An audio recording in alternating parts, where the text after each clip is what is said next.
On October the 7th, 2023, Hamas launched a deadly surprise attack on Israel, marking the beginning of a new war within a decades-long territorial conflict between the two sides.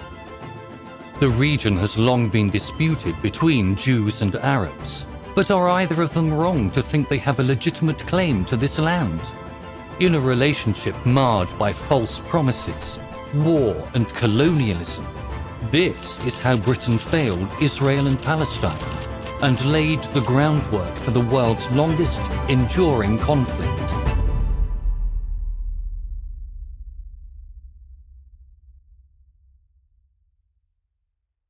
For centuries, the Ottoman Empire ruled the vast majority of the Middle East, with its reach spreading from the Mediterranean Sea to modern-day Turkey and Iraq. Over time, policy issues and defeats in the Russo-Turkish War and World War I led to the decline and eventual abolition of the Ottoman Sultanate. However, two significant things occurred between 1915 and the fall of the empire in 1922.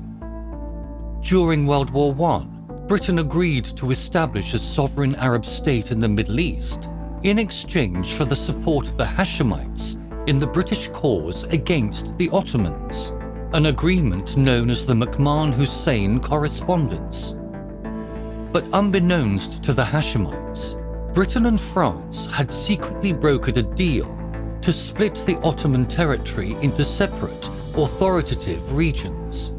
Upon the conclusion of the First World War, the Arab army was defeated by Britain and France, allowing the two powers to assume control in the former Ottoman Empire. With the establishment of protectorates and mandates, including the British Mandate for Palestine, a new era was introduced in the Middle East.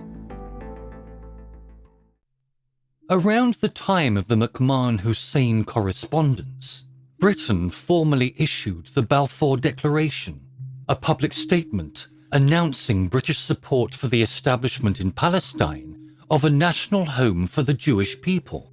The language used in the declaration was ambiguous and did not explicitly promise the establishment of a state, but rather a nation. Many argue that a state and a nation were synonymous in the context of the letter, while others argue that the ambiguity was intentional, allowing Britain to continue to play the innocent mediator while the two sides fought amongst themselves. Spurred by the rise of Nazism in Europe during the late 1920s and 30s, Jews fled their homes and immigrated into the British Mandate for Palestine. By 1939, 450,000 Jews had settled in the Mandate, indirectly causing the displacement of thousands of Palestinians. Following mass protests against Jewish immigration, Britain issued the White Paper, a policy arrangement which severely limited Jewish immigration into its administrative regions in the Middle East. Jews around the world saw this as a betrayal of the Balfour Declaration during a time when the Jewish population in Europe was facing growing persecution. Both Jews and Arabs living in the Mandate were growing increasingly disillusioned with British rule, leading to violent riots perpetrated by both sides. By 1947, violence had reached its peak, forcing Britain to concede control of the region to the United Nations. The lack of true authority led to a power vacuum. In 1948, Israel filled the gap by declaring its independence, establishing a sovereign state from the Negev and Gaza up to Lebanon.